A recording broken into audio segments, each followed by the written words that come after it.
आइए दोस्तों, हम आपको दिखाते हैं आज झांसी में पृथ्वीराज चौहान का किला। यह इमारत बहुत ही पुरानी व सुंदर है। आज भी 12वीं सदी के साक्ष्य हमें यहाँ पर देखने को मिलते हैं। इस किले का निर्माण 12वीं सदी में पृथ्वीराज चौहान के द्वारा करवाया गया है। यह इमारत छोटी छोटी ईंटों से बनाई गई है और यहाँ पर पैदल चलने के लिए एक पथ भी बनाया गया है और ये गेट दरवाज़ा किले के अंदर प्रवेश करने के लिए है। और ये देखो, इसकी ऊंचाई बहुत ही ज़्यादा, लगभग इसकी ऊंचाई 60 से 70 फीट है। यह किला खंडर हो चुका है, लेकिन आज भी यहाँ पर साक्ष्य देखने को मिलते हैं। यह पानी के लिए है। यहाँ पर ये घोड़े के पैर के निशान हैं और ये कुआं पानी के लिए प्रयोग किया जाता था। यह आज भी बहुत गहरा है। यह कुआं 12वीं सदी में बनवाया गया था। पृथ्वीराज चौहान ने अफगानों से सुरक्षा के लिए इस किले का निर्माण करवाया था। इस किले के चारों तरफ 5 दरवाजे होते थे, जिसे झांसी के 5 दरवाजे भी कहा जाता है। यह गेट दरवाजे किले की चारों तरफ से सुरक्षा करते थे। इन गेट का नाम है हिसार गेट, दिल्ली गेट, गुसाई गेट, बड़सी गेट और 5वां उमरा गेट। यह किले के चारों तरफ बनाए गए थे जिससे किले की सुरक्षा की जा सके। अब हम किले के अंदर आ चुके हैं। अब ये देखो, यहाँ पे जो बिल्डिंग है जर्जर हो चुकी है, सिर्फ एक दरवाज़ा ही सुरक्षित बचा है। आसपास यहाँ पर बहुत ही भव्य इमारतें थी जो आज एक खंडर के रूप में जर्जर हो चुकी है। आइए दोस्तों, मैं आपको आगे लेके चलता हूँ। और ये जो साइड में पानी के लिए नाला, ये निकासी के लिए बनाया गया है, किले के अंदर से पानी को बाहर निकाल सके। और ये हमारे पीछे जो दिख रहा है, यहाँ से हमने एंटर करी थी। आइए दोस्तों, अब हम आपको आगे लेके चलते हैं। आज भी किले में कितनी सुंदरता बसी हुई है। और ये जो आपको आगे बिल्डिंग दिख रही है, यहाँ पर घोड़ों को रखा जाता था। घोड़ों को इस बिल्डिंग के अंदर रखा जाता था। यह बिल्डिंग आज भी ज्यों की त्यों है। इसमें गुंबद टाइप बने हुए हैं। आज भी की इमारतें भी इतनी मजबूत नहीं होती जितनी ये बिल्डिंग 12वीं सदी की है। देखिए दोस्तों, इनकी चौड़ाई देखिए, पिलरों की चौड़ाई, और ये गुंबद बहुत ही विशाल और सुंदर है। यह इमारत अपने आप में बहुत ही प्राचीन इतिहास की बातों को अपने आप में समेटे हुए हैं। बताया जाता है कि पृथ्वीराज चौहान ने तराइन के फर्स्ट युद्ध में विजय के बाद इस किले का निर्माण करवाया था। इस इमारत को अस्तबल के रूप में प्रयोग किया जाता था। यहाँ पर घोड़ों के रखरखाव के लिए इस बिल्डिंग का यूज़ किया जाता था। आइए दोस्तों, मैं अब आपको आगे लेके चलता हूँ। 1038 में झांसी को भारत की दहलीज भी कहा जाता था, हिंदुस्तान की दहलीज। कहते थे कि जो भी झांसी तक कोई भी शासक आ जाए तो वो हिंदुस्तान पर समझो उसने कब्जा कर लिया, इसलिए इसको हिंदुस्तान की दहलीज कहा जाता था। देखिए दोस्तों, छत पर भी कैसे गुंबद है। आइए दोस्तों, मैं आपको दिखाता हूँ झांसी शहर। जो आपको सामने नज़र आ रहा होगा आमटी तालाब। कहते हैं यहाँ पर रानी स्नान के लिए जाती थी।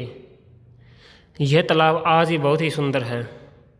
और ये किले के चारों तरफ की इमारतें जो पानी से कटाव के कारण ऐसे हो चुकी है।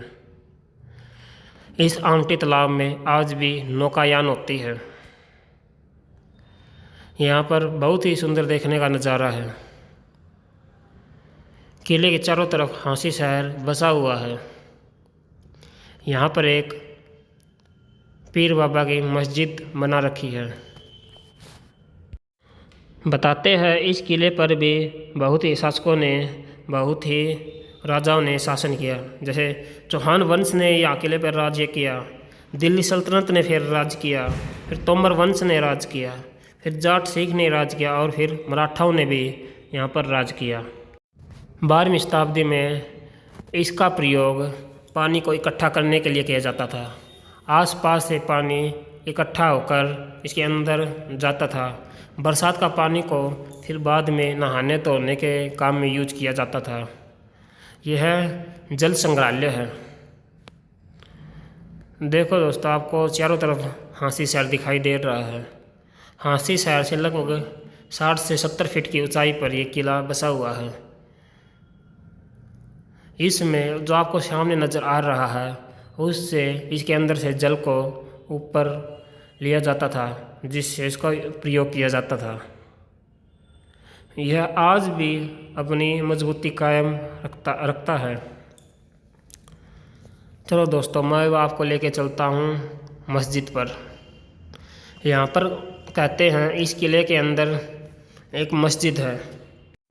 कहते हैं इस दरगाह, इस मस्जिद का निर्माण 1304 में खिलजी में अलाउद्दीन खिलजी ने करवाई थी, जो हर वीरवार को यहाँ पर अपनी मनोकामना लेकर आते हैं। उनकी लगभग मनोकामना पूरी होती है। कहते हैं इस मस्जिद पर बुहारी चढ़ाई जाती है और यहाँ पर मेला टाइप भी लगता है। ये देखो,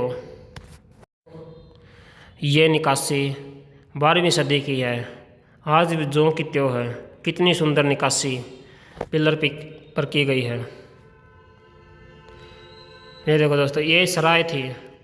ये जो आपको सामने गुंबद टाइप दिख रही है, ये उस टाइम में सराय थी। इसमें बैठकर आराम किया जाता था। यहाँ पर सराय बनाई गई थी।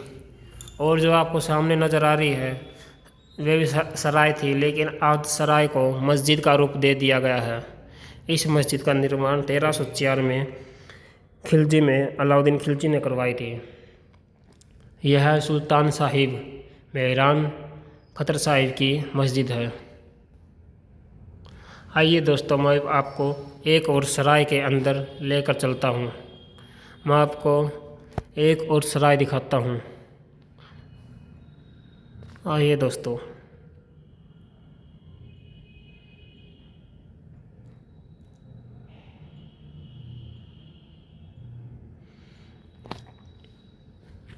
ये बहुत ही सुंदर और आज भी अपने इतिहास को कायम रखती है।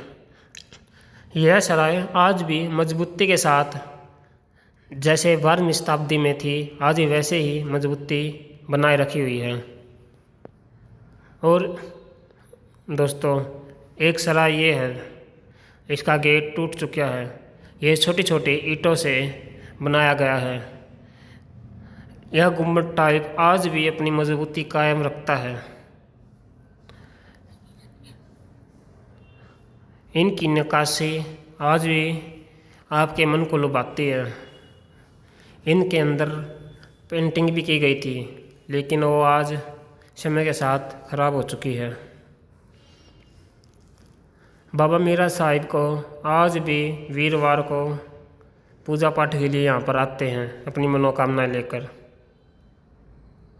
इसके अंदर साथ में शिव जी भगवान, बाबा गोरखनाथ और बाबा गोरखनाथ का दूल्हा मीरा साहिब के साथ लगता है।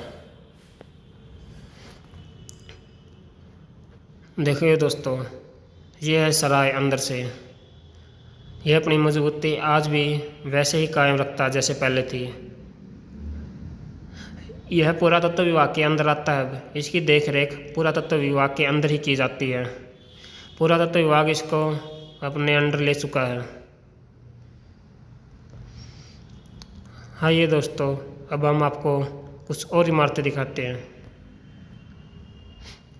हम आपको 12वीं सदी की और कुछ इमारतों का नज़ारा दिखाते हैं। देखिए दोस्तों, ये 12वीं सदी का तंदूर। यहाँ पर रोटियां बनाई जाती थी और ये इस बिल्डिंग पर ऊपर जाने के लिए सीढ़ियाँ बनाई गई है। जहाँ पर पानी इकट्ठा हुआ था वहाँ पर आज भी एक कुआं है। यहाँ पर अंदर बाबा गोरखनाथ का धूना चलता है और यहाँ पे शिवलिंग है।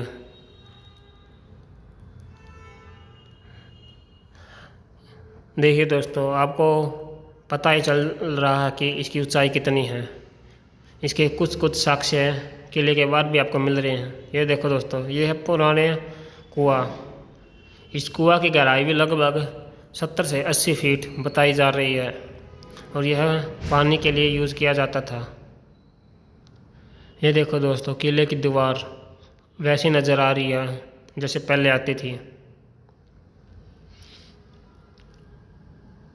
इस इमारत का निर्माण पृथ्वीराज चौहान ने 12वीं सदी में तुराइन के प्रथम युद्ध में विजय के बाद बनवाया था।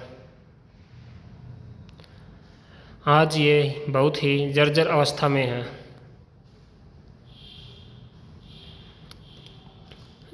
देखिए दोस्तों, बारिश के पानी के कारण इसमें मिट्टी में कटाव शुरू हो चुका है। कटाव के कारण इसमें जो दीवारें थी आपको साफ नज़र आएंगी। तो बहुत ही बड़ी बड़ी ईंटों से निर्माण करवाया गया है। कहीं पर बिल्कुल छोटे ईंटों से निर्माण है, कहीं पर नॉर्मल ईंटों से बहुत ज़्यादा बड़ी ईंटों से निर्माण है। अब आपको दिखाते हैं चंद्रगुप्त मौर्य का स्तंभ।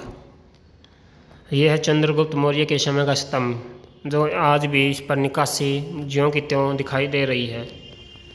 बताते हैं चंद्रगुप्त मौर्य के समय का स्तंभ है। इस पर आज भी सुंदर सुंदर निकासी